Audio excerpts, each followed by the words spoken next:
Hello, welcome to another episode of Branding Like a Boss, the podcast that takes you behind the scenes of the cannabis industry's most influential brands and the talented minds behind them. I'm your host, Angela Pih, and today we're thrilled to be joined by Rusty, founder and CEO of Old Pal. Old Pal is a pioneer in the cannabis industry, available over 16 states across the US, with an ambition of becoming a household brand. In today's episode, we're going to explore the strategies, challenges, and insights that Rusty and his team has experienced while building Old Pal. And whether you're an aspiring entrepreneur, a marketing professional, or simply fascinated by the cannabis industry, you're really in for a great treat. So let's dive right in. Hi, Rusty. Welcome to Branding Like a Boss. We're thrilled to have you. Can you start by sharing your journey? And for those who don't know you, although I believe you're quite famous, and what led you to create Old Pal? Yeah, no, absolutely, Angela. And thanks for having me. I've been a big fan of the Beard Bros forever. So stoked to be here. But yeah, no, I've sort of been like a lifelong weed professional. Graduated college in 2013, moved out to California thinking I was going to stop selling weed and get into the finance industry. I think like 6 months later, I was working at Kiva and had a little grow going out in the desert. And it sort of all grew from there. I met amazing people and sort of made great relationships and got to watch the industry grow in California from like the medical days of 2013 up until adult use in 2018. And around the time of adult use was when me and my partner Jason got together and sort of felt comfortable and had the idea of launching our own brand. And so that was, when we launched Old Pal, he had a brand prior. I'd worked in distribution at Kiva, and we sort of had a lot of relationships and felt like that was our time to get out there and launch something. And that's when we started Old Pal. Wow. Is it because of the friendship that the naming of it really anchors that? So Jason and I are blessed to have great friends, and Jason has one of the most interesting personal networks of just like anyone I've ever personally known. And when we were starting the company, he was adamant that we had to work with this group out of Austin called Land. They were good friends of his and they're designers. They did like Mountain Valley Water, Stumptown Coffee, a number of household brands, and they're big weed guys, and they wanted to have a weed brand in their portfolio as well. And so when we had the first call with them, it was basically like, hey, we have this idea. We want to start a brand. And they were like, cool, so do we. And so we got together, we did probably like 2 or 3 brainstorming sessions. And like, we all knew we wanted to do something a little bit different than like the hype brands, if you will. Like we wanted to do something a bit more timeless and a bit more rooted in old timey, like getting together with your friends, hanging out. And there's 2 guys at that agency. It's Caleb and Ryan, and they're both just ridiculous. And it was right around the time of, I want to say, Ryan's 40th birthday. And so for his birthday, he goes out, he lives in Austin, goes out on his property, makes a big fire and hangs out with his dogs and does his thing. And when he came back, he was like, dude, like the name needs to be Old Pal. And him and Caleb had a sketch of like the Old Pal shepherd that's like now our main logo. And it was just like amazing. Like I think Jason and I might have been like, oh, like, can you like move this one thing? But it wasn't a logo or a name that we had a lot of revisions for. Like we saw it and we're like, man, if we can make this work, this would be awesome. And a bunch of trademark calls and all the other stuff that you need to do to make sure you can actually work with a brand name. But yeah, no, they really hit it out of the park. And from the moment we heard it, like I'm a pretty friendly guy. Like I like kind people, and it definitely resonated with us, and we were excited to bring it to the world. Wow. Your branding is so different from a lot of the flower brands or even, cannabis brands in general out there. And obviously a lot of thought went into it, and there's a feeling, there's an emotion that carried through about connection and community. We've actually not touched on in prior episodes of Branding Like a Boss about the actual brand development process. And it seemed you brought on a very professional team to help you guys, you and Jason. Yeah, I mean, we definitely didn't work with them in like a traditional agency relationship. Like they're owners in the brand with us. They're co-founders. Those guys are really expensive and pretty like high tier designers that I don't think we can afford them today, to be honest, but like when we were starting the company, we definitely couldn't have afforded to just like show up and be like, hey guys, we want to work with you. It was far more of a, let's build this together. Let's be business partners. Let's do this for the long run. And I think like that was a huge difference on its own of just like being able to talk to them about like the heart and soul of the brand and how you want to build it and making sure it aligns with the vision they have for their own design was like really cool process. And it didn't take as long as I think most people would think. It was really like a number of free flowing conversations, sort of pointing to examples of things both inside the industry and outside the industry that we saw and respected. Like I was at Flowcana in some of the Uh, interesting days of that journey, and I sort of was out of there before 2018 when like the sky was falling. mm-hmm. The one thing that like I saw that they tried in the early days and ended up failing upon, but like that they really did try and was in the early days, like it was about the farmers and bringing these people together and creating this community and being a partner to them. Yes.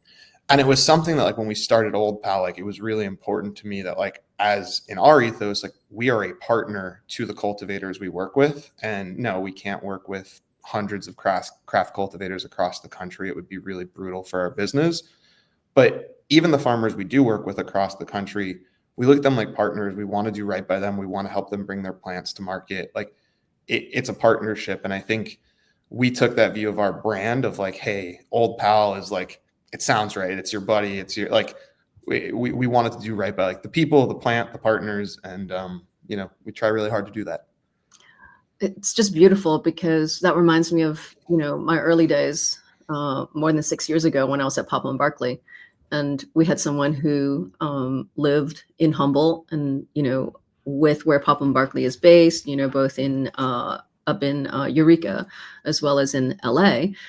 Part of the journey was going into the hills and meeting with the farmers because, we've always said it all starts on the farm. And even very recently on a LinkedIn post, somebody was asking about whether it's important to know your farmer for the cannabis that you smoke. And I'm like, yeah, of course it's important to know who your farmer is because it all starts from the farm. It all starts with the plant. 100%. And like, we've always known our farm. I guess is the easiest way to say that at Old Pal. We operate in 16 states, and some of those states we've changed partners 3 or 4 times now just because of the nature of this business. Yeah. And I'd say we're constantly out walking farms, whether they be indoor, greenhouse, outdoor. One of the beautiful things about our business model and the fact that we don't grow our own cannabis is people love to play show and tell with us. We're not a competitor to a farm. We're never going to see how they run their under canopy lighting and go do it in our facility. Like we don't have a facility and we don't intend to. And that's been like a really cool way of sort of working with our partners. I think it leads to a much more transparent sort of open kimono relationship when you both understand like our vertical and partner in Massachusetts isn't trying to figure out how to license their brand in New York. And we're not trying to figure out how to go acquire a facility in Massachusetts. And so, that's sort of like you're respectful of each other's specialty and expertise. And I think it's what's largely allowed us to stay focused on being a brand and doing brand stuff is like we haven't had to think about managing inventory or running a P&L or managing hundreds of employees. Like we run like a pretty small company, very focused on just the Old Pal brand, if that makes sense. Well, speak to us more about that, because for viewers, when we're talking about cannabis brands that are focused on the business or focused on supply chain, there are only a number of cannabis brands that are really focused on brand. Yeah. So, when we were starting Old Pal in 2018, like we were one of the first people talking about like being like an asset light brand and not owning a license, instead partnering with cultivators. And it was like a really hard thing to sort of articulate to people the value of it. But one of the things that like Jason and I always agreed on was focus in business, and just that like you can be great at a couple things, maybe 1, maybe 2, maybe 3, but you're not going to be great at everything. And so like really trying to refine like what it is you want to focus on and be good at. And early on, like we realized neither of us are farmers by trade. Like I grew weed in houses because there was amazing margins and it was a lot of fun and I got to work with my friends. But like, But not at scale across 16 states and all the I, SOP. I'm from New York. Jason's from South Florida. Like we're not exactly people that are known for having hard farmer hands. Like it's just like that's not the world we grew up in. And to some degree, it seemed really inauthentic to try to go like brand ourselves as experts in it. So early on, we were starting the company, we were getting a lot of pressure to go raise money, buy a farm, be a vertical operator, maximize your margin. And we just always pushed back. We were like, hey, like, not only do we not know that we'll be good at that, like, we really think we can build an amazing brand and we want to stay focused on building an amazing brand. So by partnering with cultivators, we were able to allow them to do what they were great at, which was finding genetics that worked on their property, which shockingly wasn't consistent farm to farm to farm. Some genetics work somewhere and not somewhere else.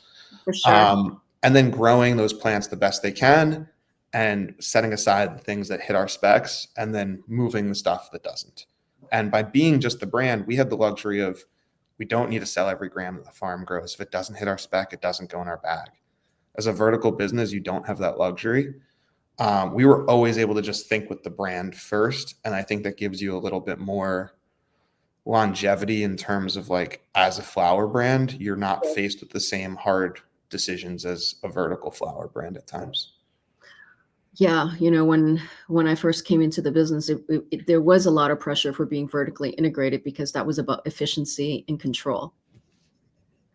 And then on the flip side, seeing what you and the Old Pal team have been able to do, asset light model, which a few years ago was still very rare to be able to expand so quickly into a competitive marketplace. So how do you really capture that essence of cannabis, and how do Old Pal break through from state to state?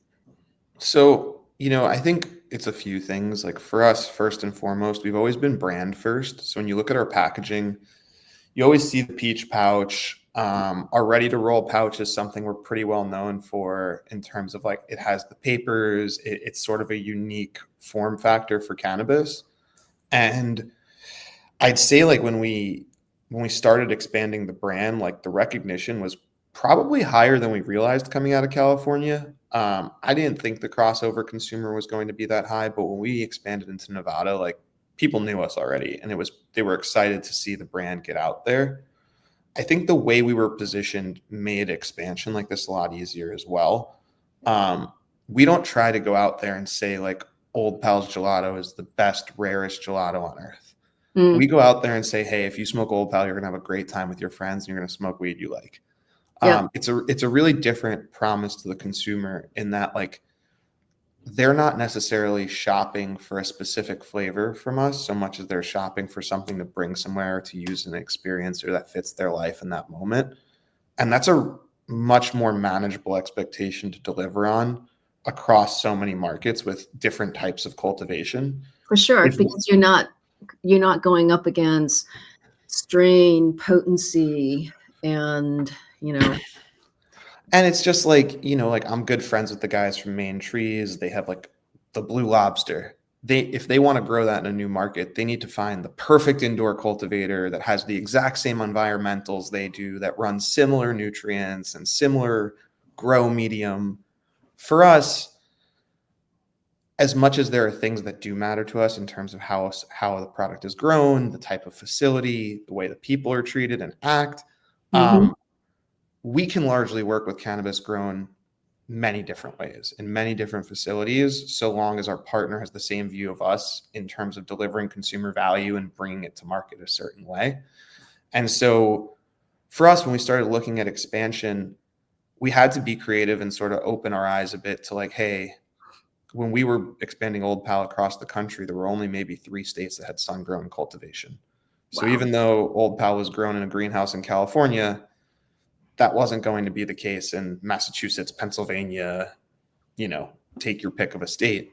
Sure. And, I'd say for us, while we were precious in terms of the finished products looking consistent and being great, we were not that precious in terms of how we got there. And I think that made our expansion a lot easier on the farmers and easier for them to understand. Um, Whereas some brands, they go and talk to a farmer and the farmer says, hey, that touch point on your packaging doesn't work for me. And they're like, cool, we won't do the deal then. For us, we're like, let's figure out how we change the packaging. Like, we've definitely compromised on many things over the years in order to make the partnerships make sense for the cultivators. And, from a marketing standpoint, does that mean that we're not 100% consistent market to market to market? Totally. Like our ready to roll pouch in different markets is sometimes different sized. Some of that's compliance related, some of that's operational efficiencies. For us, market demands and dynamics are different. Yeah. And so it's like trying to maintain the consistency so the consumer that does cross over has the awareness and like, oh, I know Old Pal, that brand's great, that we can deliver on. There will be some variation in product, there will be some variation in pricing. We've had to be a little flexible to make it work. And I think that's part of just the industry we work in terms of the fragmented supply and demand and cost dynamics of everything. So then you're really relying on consumer trust and expectations. Yes. And I'd say we do everything and anything in our power to maintain that consumer trust. It doesn't matter where you complain about our product. If someone has a bad experience with our product and complains, they hear from us. We make it right. If they're in a market where we can send them a refund, we do. If we can't, we get them an amazing swag package out. They might get a phone call or an email from me. Amazing. I'll say in the early days of the company, before we realized how you can manage QC at scale, that was a bigger part of it. And we made a lot of great friends out of angry consumers in the early days of Old Pal. Like our original SOP for an eighth, I think, was like 2 pages. Today, it's probably like 16, bilingual with multiple pictures and like all of these. Just before you start, you put on a hairnet, you put on a beard net, like simple things that, we probably took for granted in 2018. We were starting the company and didn't know better. When it was fast and furious. Yep. And so like, I'll say those upset customer issues are a lot less frequent, but they still come up, and we make sure that if you have a bad experience with our product, you become one of our best friends. And it's something that has paid dividends for sure. I think we've made a lot of super fans out of angry customers over the years. Well, that's one of the most important aspects, when I speak to brand owners and people who are building their business on and building that level of loyalty with their end user, right? So to use a marketing term, like their end user, and customers are the same. Your customers are the retail store buyers and the store owners. Is there a certain approach that you take from market to market? Because as dispensaries don't sell your products. You have to sell. You have to support and sell through your own brands. It is 100% unique market to market to market, and staying knowledgeable on each of them is definitely one of the bigger challenges of our business. Even California, which is like our own backyard, we still have a decent sized business here. It's not huge, but it's big enough. And, it's a market I'm probably the least sharp on because I'm constantly traveling to the East Coast to support these launches and everything else, where like last week I found myself just hitting stores, trying to get a lay of the land and like talking to bud tenders and trying to get smart on California again. Yep. But, it's so regulation dependent as well as just market dependent. Like in Pennsylvania, you can't do a pop-up in the dispensary. You can only do them outside. So if it's cold, no one's doing a pop-up. No one's standing outside the dispensary to talk to you. In a van. But like, in markets like, I don't know, California, you've seen a lot of people shift to ghost promos because the actual like in-store events don't have a clear ROI and everyone slashed their marketing budget. That's true. You go to Arizona, you see the big activations and the big events, the Waste Management Open. It's really like, I'd love to say there's a one size fits all approach. The only thing I've seen is that just like doing right by your partners and like consistency and authenticity goes a long way. And then, where we can push like national partnerships, we're trying to. Mm-hmm. So like this like Earth Day 420 will roll out a couple multi-state campaigns with a couple different MSOs. Not that we don't like doing things with the single state people, but that sort of larger multi-state platform definitely allows like some consistent fun programming that like for the marketers, they get to have a 5-state launch or something. Yeah, which is cool. Yeah, no, it's great. And like, I love the consistency and it's like a lot of fun for the brand. I wish there was more ability to like run a consistent campaign across the country, but between demand dynamics, cost dynamics, and like partner dynamics, for us, it's usually one-offs or like 3 or 4 markets at a time versus like a 16 state push. Wow. Well, when you're rolling out multi-state campaigns and you're really hands-on, in each market, do you have team members in every single market that you are available in? So we try to have people in most of the markets we're in. We don't have people in all of the markets. And I'd say like we've gotten smarter where now it's a conversation with our partner where like we're about to launch the Michigan market. It's brutally competitive. I was It about to say, is. you're very brave.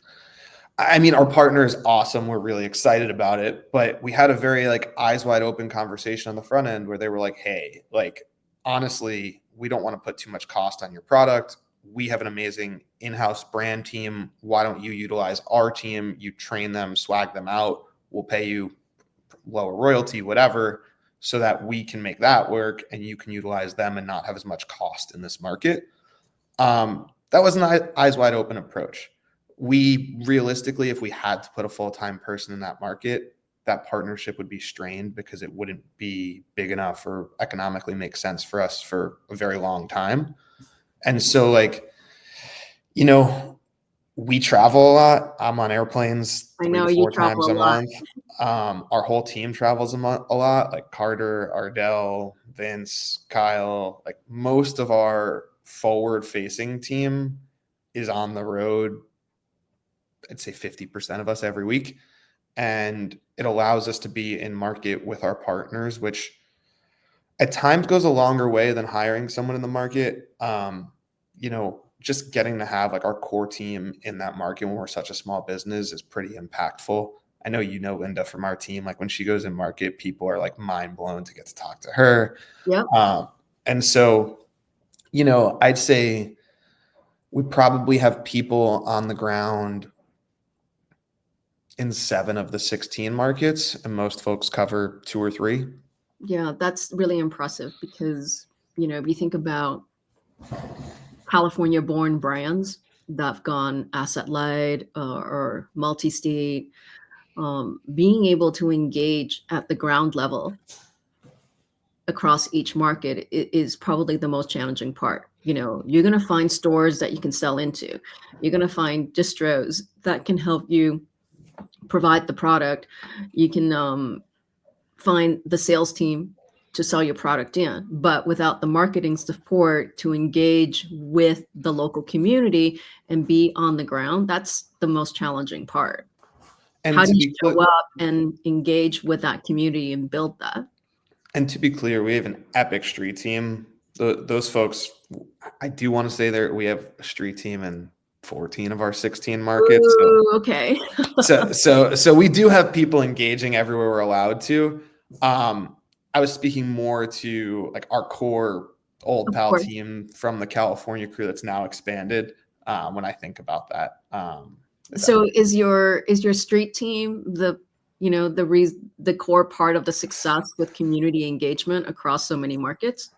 I'd say they do an amazing job executing, and we're really blessed. Like I mentioned, Linda and how to drive an amazing strategy with those guys. Ardell does a killer job of managing them, and it's a 2-pronged approach. Like if the people on the ground are sitting on their phones, not engaged, not spreading the old pal gospel, like the strategy doesn't matter. But by the same token, like we see a lot of people that sort of spray and pray with brand ambassadors, and that's kind of useless too. I think it's really important that you have the right strategy with the right people there, and we've been blessed to have like both sides of that. You're touching on one of my favorite topics. You didn't basically contract out your brand ambassador work. You're basically hiring the right people who you feel are aligned to the brand and can be the disciples of the brand as they go from market to market. Yeah, in markets where we can, that's what we like to do. So what do you look Over for? on the brand ambassador level, Yeah. you know, Ardell does an epic job of screening those people, and he's dealt with them now basically since we started the company. So he's sort of, I'd say, knows how to hire really well for that role. For me, like the biggest part is someone that actually wants that job. And I say that through the lens of like, the brand ambassador role is hourly. It's not super high paying. It's sort of like a, hey, this is your first step in the door at our company. And there are some people that are like, hey, I need a job. That's a job. I'll do that. And there are some people that are like, hey, I really want to work with you. I want to work at Old Pal. Like, if this is the first step towards something greater, even better. Yeah. And like, typically that second camp of people are the folks that crush it. Like they want that job and they understand it's a forward facing role. We have one brand ambassador in California named Jordan. She's been doing that role for us for like 4 years and she just crushes it. Like we have accounts that they order because of Jordan. They want Jordan to show up. She maximizes the value of those accounts. I'd say there's a few examples of that when we look across the country. Kyle, who we have in New York's a gangster. He's sort of just like they go above and beyond because they want to be a part of the company. For sure. We've also seen the other side of it where it's somebody that it's just a job to them, and like that's totally cool and I respect it, but we don't necessarily see that same hustle and drive and engagement with the consumer. But yeah, I'd say like It's fascinating because we don't really talk about the brand ambassadors in the way that really highlights how important they are as a consumer, as a customer, as a bud tender touch point, right? Because they're in the stores, they're at an activation, they are the ones who's evangelizing and advocating for the brand and really living that brand so that your shoppers, they're feeling it. The bud tenders feel that they're knowledgeable enough and representing the brand in a great way.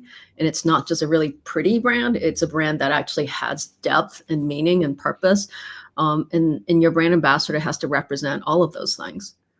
For sure. And like, I don't know, if they have a touch of their own like personal flair, whatever that might be, and goes a long way. Like we're kind of a company of characters, and I find that characters are very engaging at the store level.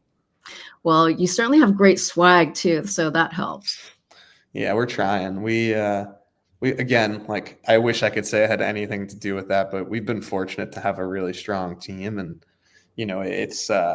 it's something where they really make those partnerships come to life. Well, you have a beautiful website. Your swag is gorgeous. Your brand ambassadors are hand selected. And how do you keep your team engaged? Because a brand, I always say to people, a brand has to be lived on the inside before it's loved on the outside.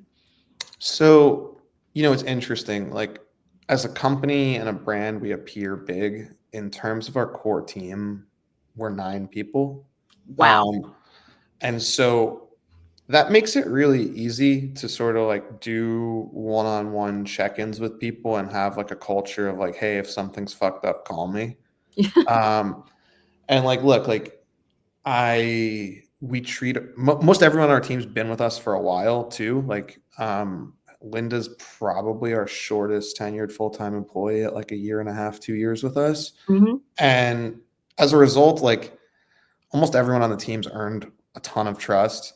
We treat everyone like adults. Everyone sort of like, not say makes their own hours, but like if you're getting your stuff done, this is not a company where we police. When are you working? Are you like, it's sort of not all the time, It's like not our vibes. There's no daily report outs of like, hey, Linda, what did you do today for marketing strategy? It's far more you of don't like, need your team to send you 5 bullet points on a Friday.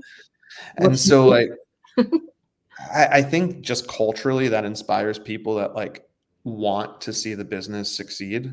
And like, in the early days of Old Pal, we definitely were very heavily funded and spent without necessarily thinking about clear ROI. Like we were trying to build a brand and moving really fast. And a lot of our employees saw like the pain that can come when that money runs out. And when you have to figure out how do we actually get profitable and make this a sustainable venture. Yeah. And so like not to toot our own horn, but most of the folks that work for us have told us like, hey, this is my favorite job I've ever had. This is the best place I've worked. I don't want to work somewhere else. And so we're all pretty invested in like making this thing get to the other side and building the best business we can. And so, obviously we check in with people, make sure no one's feeling burnt out, give Yeah. raises and title bumps and things when it's due. But more than anything, I'd say like a level of respect and care for our team has gone a really long way in keeping them invested in the business's success. So yeah, I guess it's the best way I could say that. Oh, I love that because when I see Old Pal in stores and the dispensaries that you're in, my impression is that um, the team doesn't feel like you need to be in every single dispensary. Yeah, we don't. We've also come to that, just like we've learned that the hard way of like, not all business is good business. And, for us, sort of steady, consistent business allows us to build our brand. And we Yeah. don't look at building our brand as an overnight thing. We don't have a giant garden we need to sell all the weed out of. Like, we're in a place where we can build our team to be at a size where the business can sustain it. And if we can just sort of like hit our singles month over month instead of taking big swings, we're like pretty happy with that. Yeah, Um, it's a long haul. and I think like, look, like we've definitely felt the tumultuous times of cannabis like everyone. We've had to get creative and expand our business models. Like, I do quite a bit of sales consulting for other folks outside of our organization. Mhm. Things like that definitely help build the budget for some fun brand activities, if you will. But yeah, no, I'd say like it's for us not being massive. We don't need to do business with everyone. We don't need to be in every store, and it allows us to Yeah. be a little more thoughtful, even in picking our battles. Like in California right now, it's a brutal market. We're really fortunate that we can do the numbers we do through like 20 people that are friends of mine that I can pick up the Mhm. phone and call, and like we do good business and we trust them and they pay their bills. And Yes. so like, would I love for Old Pal to be 4 times larger in California and on every Catalyst shelf? Totally. We're not going to do anything unsustainable or crazy to make that happen. We're going to keep just staying in our lane, steady Eddie. And when we get there, we get there. But, we just have so much on our plate we can focus on that we sort of get to choose the things that make sense to focus on right now. Love that. Well, it feels like we're all almost done with Q1 in terms of where we are, March 17th, and happy Yeah. St. Patrick's Day. What's ahead? What can we anticipate from Old Pal in 2025 from a product standpoint, market expansion? Yeah. What do you have planned? So this month we'll relaunch Michigan and Missouri, which excites me. We'll have our blunts are ready to roll and our infused ready to roll in both of those markets. So I'm excited there. I'd say our hemp lines will continue expanding, which I'm also excited about. Being able to ship edibles to consumers across the country makes me happy. Yep. And we have a couple swag collaborations that are really exciting to me. We'll have one for 420 that I can't talk about yet, but we're doing it with a really iconic brand that I've looked up to like almost my whole life. So I'm really excited that one came together. And really, like, for us, I'd say this year is a lot about upping our consistency market to market to market, getting our blunts in more places, and getting our infused ready to roll or our primo out there to the people. Other than that, like market wise, we'll continue expanding as it makes sense, and we'll continue optimizing as it makes sense. But like, there's not necessarily like markets burning holes in our pocket that we need to get to. I think we really want to strengthen what we're doing, where we're doing it. We'll launch Florida as well, which is exciting this year. Wow, that's Uh, big. yeah, yeah, no, I mean, we got a lot coming, but it's going to be a year of really like brand consistency and just like staying the line, if you will. It's always exciting to do new things and launch new products and do all of that, but I think just getting what we have out there into all of our markets is probably the bigger focus this year. And then lastly, genetics. So we've been working on a couple of genetics partnerships that are finally like coming to life. Hmm. It's for me, it's been a lesson in just how long it takes, where it's like, oh yeah, we're going to do this. And then like a year later, you have a small amount of commercial availability from those genetics just by the time you propagate and test and all the things. But we'll have like Old Pal specific genetics in Ohio a little later this year, and then in 3 or 4 other markets by like Q4. So that's really exciting. Yep. I have a special strategic love for Ohio just in terms of its geography and, just limited license state and what stores can do, So with brands, I think there's a way of doing business in Ohio that's different from other states. For sure. I'm out there this week and I'm excited to be out there. It's going to be the first time I get to see their adult use market, which I'm excited to lay eyes on. We've been fortunate. We have a really great partner in that market in Buckeye Relief. They're just like very straight shooters and great guys. But yeah, I'm excited to get back out there and see what's going on. I haven't been out there since adult use, so I'm sure a lot's changed. Oh, I was there during the first week, when it cut over to adult use and going into clutch cannabis. It's a great market. Yeah, we've been there going on 4 years, 3 or 4 years now. And in the medical market, it's been really fun and good to us. It's a very, it's a well enforced, regulated market where like as a brand, we've had to learn to cross our T's and dot our I's to not run afoul of any of the many rules that are in place there. But we've really enjoyed interacting with those consumers, and it's cool to see. I'm curious to see like how the Michigan Ohio thing plays out over the long term, but we've always had a great partnership there, and it's a market that's been really good for us.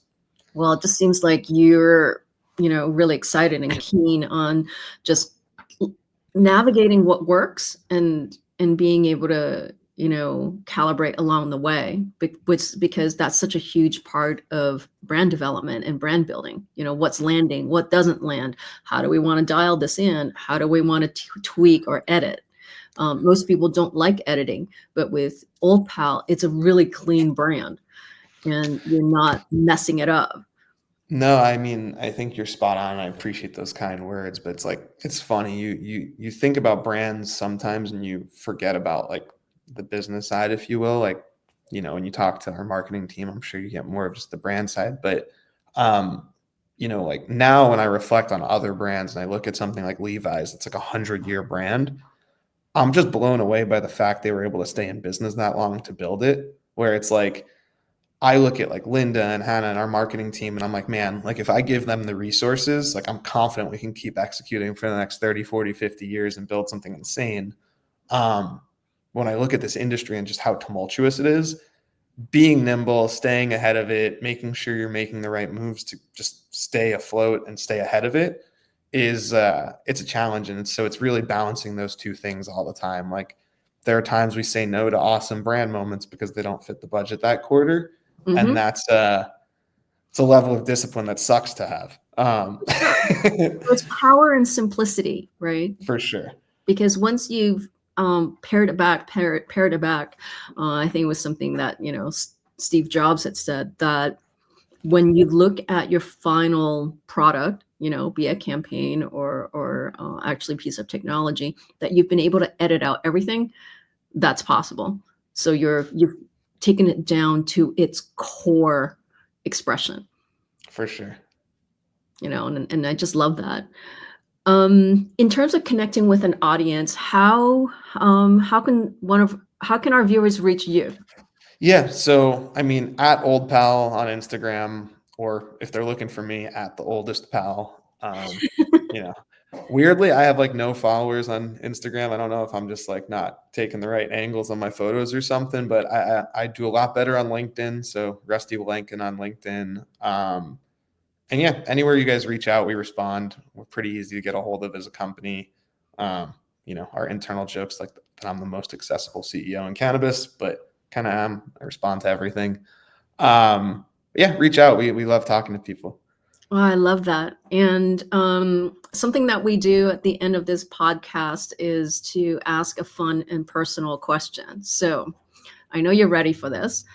If you had a cannabis themed superhero alter ego, what would it be and why? So you can think about, your capes or your superpowers. What would be your superhero alter ego? I think I'd like personify our old pal Shepard. I was putting some thought into this last night. I was thankful that you gave me a heads up. Like I was like smoking a joint, being like, okay, what would I be? And I like our old pal Shepard has this like dope little cape on. I could Yeah, see maybe flying around with that, and like he's got a big bag, and I'm like just dropping bags of seeds over the fields of America, kind of like somewhere between a Johnny Appleseed and a flying Shepherd guy seems like where I'd fit in, and just spread love and happiness across the world. love that. And what would I guess a shepherd would be like a super shepherd, right? Yeah, he'd be flying. So he's got his stick and bindle over there too. If there's any bad guys, he'll take care of them. Got the bag of seeds. He's here to save the world. Oh, I love that. The propagation part of it is probably the best. Yeah, I it's honestly been the 420 campaign I've wanted to run since we started the company. The compliance just keeps shutting down, but like the seeds for everyone, seeds for the people has been on the tip of my tongue. So if someone else steals it, I'll be happy for them. Yeah, we just talked to Elliot about his tagline in Yeah, terms of weed for the people. But I love this idea of seeds over America. yeah, for sure. So great. Well, thank you so much, Rusty, for being on this program. We learned a lot about the Old Pal brand, how it came to be, and we're just really excited to see your 420 campaign when it comes out, which is just weeks away. Awesome. Well, I appreciate you guys having me, and this was a lot of fun. And holler anytime. Thank you.